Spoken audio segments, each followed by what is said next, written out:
On February 24th, 2021, Stephen Robinson discovered an abandoned shed in the middle of the woods behind his parents' cabin. Out of curiosity, he decided to go into this abandoned shed, but what took place following this is a source of mystery for anyone involved in this case.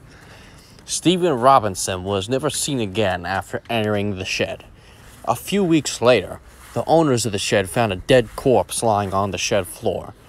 It had severely decayed, and by the time the police had arrived on the scene, they were shocked to see that the body had disappeared. They questioned the owners of the cabin, Bertha and John. They insisted that they were telling the truth and that what they had seen was true. Because Bertha and John had no evidence to back their side of the story, they were fined $1,000 for lying to the police. As a result of this, because they were dirt poor and had no money to spare, they were forced into indentured servitude to pay for their fine.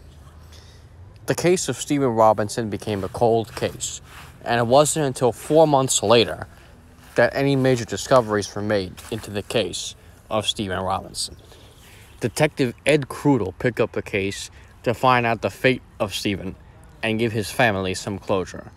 Upon conducting his own private investigation, Detective Krudel discovered some important clues which would lead to a more complete set of evidence. He found a bloody crowbar with the unique engraving in the form of the initials J.E. It was now clear that the cause of Stephen's death was homicide. Detective Krudel immediately went to the public records and found 4 people in the township with the initials J.E. The names were Jane Edwards, Jared Goss, Justin Hopkins, and lastly, Jake Rammer. When Krudel questioned the 4 suspects, none of them said they had anything to do with the disappearance. But then, a dark figure put his hand on Jared and pulled him outside of the police station. The dark figure, along with Jared, were never seen again. This is the actual footage that you've been waiting for.